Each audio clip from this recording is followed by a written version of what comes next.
Hello दोस्तों, एक बार फिर से स्वागत है हमारे यूट्यूब चैनल पे। आज हम फिर से वही रेलवे द्वारा पूछे जा रहे सभी क्वेश्चनों को देखेंगे। ठीक है, तो हमने पिछले वीडियो में 15 क्वेश्चन हल किए थे, जो कि लास्ट क्वेश्चन था हमारा, जंग लगने से बचाने के लिए लोहे पर जस्ते की परत चढ़ाने की क्रिया को क्या कहते हैं। तो हमने बताया था कि जस्तीकरण या गैल्वनाइजेशन कहते हैं इंग्लिश में। ठीक है, तो चलिए अगला क्वेश्चन हम देखते हैं। क्वेश्चन नंबर 16 में लिखा गया है कि अल्कोहल का रासायनिक नाम क्या होता है, और इसका सूत्र भी लिखा गया है आगे। तो इसका अल्कोहल का रासायनिक नाम होता है एथाइल अल्कोहल, और इसका सूत्र होता है C2H5OH। ठीक है, C2H5OH, ये होता है इसका सूत्र। ठीक है, चलिए अगला क्वेश्चन देखते हैं। क्वेश्चन नंबर 17 में लिखा गया है कि चीनी का रासायनिक सूत्र क्या होता है, यानी रासायनिक का नाम। तो चीनी का रासायनिक नाम होता है सुक्रोज, और इसका फार्मूला होता है C12H22O11। समझ गए। चलिए अगला क्वेश्चन देखते हैं। अगला क्वेश्चन लिखा गया है कि दूध का पीएच वैल्यू क्या होता है, यानी पीएच मान कितना होता है। आपने देखा होगा कि पानी का, दूध का, ब्लड का, इन सभी के बारे में आपने पढ़ा होगा कि मतलब इन सब का पीएच वैल्यू क्या होता है। ठीक है, तो इसका जो है दूध का पीएच वैल्यू होता है 6.4। समझ में आ गया। चलिए अगला क्वेश्चन देखते हैं। अगला क्वेश्चन अगला क्वेश्चन लिखा गया है क्वेश्चन नंबर 19। यहाँ पर ये जो 6.4 है, ये अभी ऊपर हमने क्वेश्चन 18 देखा था, दूध का पीएच वैल्यू है ये। ठीक है, तो इसको हम इग्नोर करेंगे। यहाँ पर क्वेश्चन पूरा पढ़ेंगे। क्वेश्चन लिखा गया है कि बल गुणनफल है, यानी कि बल जो है वो किसका गुणनफल है। तो वो होता है द्रव्यमान और त्वरण का। तो द्रव्यमान और त्वरण का ये गुणनफल होता है क्या, बल। ठीक है, तो चलिए अगला क्वेश्चन देखते हैं। अगला क्वेश्चन है कि आनुवांशिकता एवं विभिन्नता के बारे में जानकारी देने वाली वनस्पति विज्ञान की शाखा को क्या कहते हैं। तो उसे क्या कहते हैं, आनुवांशिकी कहते हैं। क्लियर है। क्वेश्चन नंबर 21 देखते हैं। क्वेश्चन नंबर 21 में लिखा गया है कि शून्य में स्वतंत्र रूप से गिरने वाली वस्तुओं की, यानी अथवा का, क्या समान रहता है। तो क्या होता है समान, त्वरण समान, यानी एक्सेलरेशन जो होता है वो समान रहता है शून्य में। यानी कि शून्य में, समझ रहे हैं ना, शून्य में स्वतंत्र रूप से गिरने वाली वस्तुओं का त्वरण समान होता है। अगला क्वेश्चन देखते हैं। Question number 22। क्वेश्चन नंबर 22 में लिखा है कि पदार्थ के संवेग और वेग के अनुपात से कौन सी भौतिक राशि प्राप्त की जा सकती है। तो वो है द्रव्यमान, यानी कि मास। समझ में आ रहा है। चलिए अगले क्वेश्चन देखते हैं। आगे क्वेश्चन नंबर 23 लिखा गया है कि न्यूटन की गति का प्रथम नियम क्या कहलाता है। आप लोग चलिए अगला क्वेश्चन देखते हैं। अगला क्वेश्चन है कि न्यूटन की गति का प्रथम नियम क्या कहलाता है। तो वो कहलाता है जड़त्व का नियम। समझ में आ गया। आप लोगों ने पढ़ा होगा न्यूटन का प्रथम नियम, न्यूटन का द्वितीय नियम, न्यूटन का तृतीय नियम। इन सभी के बारे में हम आगे चर्चा करेंगे। ठीक है, चलिए क्वेश्चन नंबर 24 पे चलते हैं। क्वेश्चन नंबर 24 लिखा गया कि एक्स किरणों की खोज किसने की थी। तो एक्स किरणों की खोज किसने की थी, रॉन्टजन ने की थी। ठीक है, अगला क्वेश्चन देखते हैं। क्वेश्चन नंबर 25 में लिखा है कि पिच ब्लेंडी किसका अयस्क है। तो ये किसका अयस्क है, ये रेडियम का अयस्क है। क्लियर है, तो इसका सही उत्तर क्या होगा, रेडियम। अगला क्वेश्चन देखते हैं। क्वेश्चन लिखा गया है 26 नंबर क्वेश्चन में लिखा गया है कि रेडियो एक्टिव पदार्थों से निकलने वाली किरणें क्या कहलाती हैं। तो वो रेडियो एक्टिव पदार्थों से जो किरणें निकलती हैं वो अल्फा भी निकलती हैं, बीटा भी निकलती हैं, गामा भी निकलती हैं। समझ गए। चलिए आगे, जेम्स चैडविक ने निम्नलिखित में से किसकी खोज की थी। तो आप लोगों ने इनके बारे में पढ़ा होगा, न्यूट्रॉन, प्रोटॉन, इलेक्ट्रॉन, इन सभी के खोजकर्ताओं के बारे में आप लोगों ने पढ़ा होगा। तो यहाँ पर पूछा गया है कि जेम्स चैडविक ने किस की खोज की थी। तो वो की थी न्यूट्रॉन की। क्लियर है। चलिए अगला क्वेश्चन देखते हैं। क्वेश्चन नंबर 28 में लिखा गया है कि द्विनाम पद्धति के प्रतिपादक कौन है? यानी कि द्विनाम समझते हैं ना, जिसके दो नाम हो, तो इसके प्रतिपादक कौन है? तो इसके प्रतिपादक हैं कार्ल वान लिनियस। फ्राइड किसका घोल क्या कहलाता है? तो वो एसिडिक कहलाता है। समझ गए?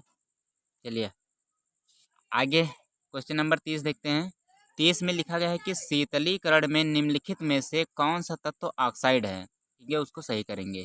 ठीक है, चलिए बढ़ते हैं अगले क्वेश्चन की तरफ। क्वेश्चन नंबर 31 में लिखा गया है कि लालटेन की बत्ती में मिट्टी का तेल बराबर ऊपर चढ़ता रहता है, क्यों? ये आप समझ रहे हैं? जैसे कि आप लोग जब छोटे होंगे तो आपके यहाँ अगर लाइट वाली व्यवस्था नहीं होगी तो वहाँ दीप जलाए लालटेन होती थी। वहाँ पर जो है लालटेन में जो है नीचे मिट्टी का तेल होता था और ऊपर उसमें बत्ती में ऊपर जो है जब जलाते थे तो मिट्टी का तेल ऊपर चला जाता था, तभी तो जलता था। तो वो किसका कारण है, किस कारण से वो ऊपर जाता था? तो उसको कहते हैं केशिकत्व के कारण। यहाँ पर ये जो पृष्ठ तनाव लिखा गया है ये हमारा गलत उत्तर होगा। ठीक है, तो वो मैं बता दे रहा हूँ, केशिकत्व के कारण। ठीक है, वो जो केशिकत्व के कारण होता है वो क्या हुआ, उसी की वजह से जो है लालटेन में जो तेल ऊपर चढ़ता है वो केशिकत्व के कि बैरोमीटर में पारे का तल एकाएक गिरना प्रदर्शित करता है। जैसे बैरोमीटर क्या होता है, एक मापक यंत्र होता है। ठीक है, तो इससे अगर जो बैरोमीटर का जैसे पारा है उसकी जैसे नीचे अचानक से गिरता है तो वो क्या कहलाता है, यानी कि उस वो संकेत देता है कि तूफान आने वाला है। अगर वो धीरे धीरे नीचे जाता है तो इसका मतलब बारिश होने वाली है। जैसे कि ये बैरोमीटर है। अब यहाँ पर क्या है, ये मिडिल लाइन है। ठीक है, जैसे ही ये पारा अचानक से नीचे आएगा, अचानक से अगर आया तो यहाँ पर क्या होता है कि यानी कि तूफान आने वाला है। ठीक है, तूफान यहाँ पर जो कि क्वेश्चन में आपको दिया गया है, तो यहाँ पर क्या होगा, अगर अचानक से नीचे गिरता है तो तूफान आने की संभावना रहती है। ठीक है, अगर धीरे धीरे गिरता है, मान लीजिए धीरे धीरे आराम से गिरता है, तो इसका मतलब क्या होता है कि यानी कि वर्षा होने वाली है। ठीक है, होने वाली है तो मौसम साफ होने का संकेत देता है ये बैरोमीटर। चल रहा है तो कमरे का वायु का ताप क्या होगा, यानी कि बढ़ेगा कि घटेगा कि समान रहेगा? ठीक है, तो यहाँ पर क्या होगा, उसका ताप क्या क्या होगा, वहाँ पर बढ़ेगा। ठीक है, जैसे कि मैं अभी आपको बताता हूँ, आपके यहाँ अगर रेफ्रिजरेटर यानी फ्रिज है तो फ्रिज का आप गर्मियों में देखे होंगे कि पानी वानी ठंडा करने के लिए उसमें बोतल को रखते हैं। अगर आप ये सोचिए कि कमरे में रखा है फ्रिज, उसको हम खोल दें, उसका दरवाज़ा खोल दें और कमरे का आप ये सोचें कि कमरे का टेम्परेचर भी ठंडा हो जाएगा, तो ऐसा नहीं है। कमरे का टेम्परेचर और हाई हो जाएगा।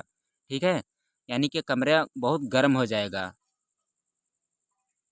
तो चलिए इसके बारे में डिटेल्स में हम बाद में बात करेंगे। ठीक है, फिलहाल अगले बढ़ते हैं अगले क्वेश्चन की तरफ। क्वेश्चन नंबर 34 में लिखा गया है कि गर्म जल 90 डिग्री सेल्सियस से 80 डिग्री सेल्सियस तक ठंडा होने में 10 मिनट लेता है, तो 80 डिग्री सेल्सियस से 70 डिग्री सेल्सियस तक ठंडा होने में कितना समय लेगा? तो वो होगा, ये कैलकुलेशन वाला सवाल है तो इसको हम बाद में डिस्कस करेंगे। फिलहाल इसका सही उत्तर क्या होगा, 10 मिनट से अधिक समय लेगा। ठीक है, चलिए अगला क्वेश्चन देखते हैं। अगला क्वेश्चन लिखा गया है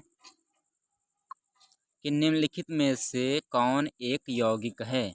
तो क्या है, रेत। आपके पास 4 ऑप्शन दिए रहेंगे जिसमें से रेत भी होगा, तो रेत क्या होगा, वो एक यौगिक रहेगा। चलिए बढ़ते हैं अगले क्वेश्चन की तरफ। अगला क्वेश्चन है कि एक लड़की झूला झूल रही है, उसके पास एक अन्य लड़की आकर बैठ जाती है, तो झूले पर आवर्तकाल क्या होगा? यानी कि जो उसका आवर्तकाल, जैसे वो घूम रहा इधर उधर जा रहा होता है तो उसमें क्या रहेगा, अपरिवर्तित रहेगा। यानी कि जैसे वो झूल रहा था पहले वैसे ही रहेगा। ठीक है, चलिए अगला क्वेश्चन देखते हैं। Question number 37। हम रेडियो की घुंडी घुमाकर विभिन्न स्टेशनों के प्रोग्राम सुनते हैं, यह संभव है, किसकी सहायता से संभव है? यह अनुनाद के कारण क्या है, संभव है। ठीक है, अगला क्वेश्चन, क्वेश्चन नंबर 38 लिखा गया है कि वेंचुरी मीटर से क्या ज्ञात करते हैं? यानी वेंचुरी मीटर क्या होता है, इससे क्या मापा जाता है? तो जल के प्रवाह की दर, यानी कि जल कितनी तेज से बह रहा है इसकी दर को हम ज्ञात करते हैं, किससे? वेंचुरी मीटर से। और ये सभी क्वेश्चन रेलवे में पूछे जा चुके हैं। चलिए अगले क्वेश्चन की तरफ बढ़ते हैं। अगला क्वेश्चन लिखा गया है कि चौराहों पर पानी के फुहारे, ठीक है, में गेंद नाचती रहती है, ऐसा किस कारण से होता है?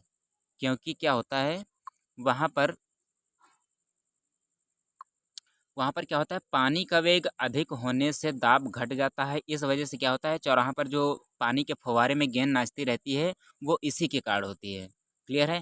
क्वेश्चन नंबर हम 40 देखेंगे और ये इस वीडियो का आखिरी क्वेश्चन होगा और बाकी के जो भी क्वेश्चन बचे हैं हम उनको अगली वीडियो में डिस्कस करेंगे। ठीक है, तो अगला क्वेश्चन हमारे 40 नंबर क्वेश्चन है, यदि द्रव्यमान परिवर्तित हुए बिना पृथ्वी अपनी वर्तमान त्रिज्या की सिकुड़ कर आधे रह जाए, ठीक है, तो दिन होगा, तो दिन क्या होगा, वो 12 घंटे का रह जाएगा, यानी कि आधा दिन हो जाएगा। जैसे कि अभी क्या होता है 24 घंटे का होता है ना, तो वो फिर क्या हो जाएगा 24/2, यानी कि 12 घंटे। ठीक है, चलिए आशा करते हैं यहाँ तक आप लोगों को समझ में आया होगा।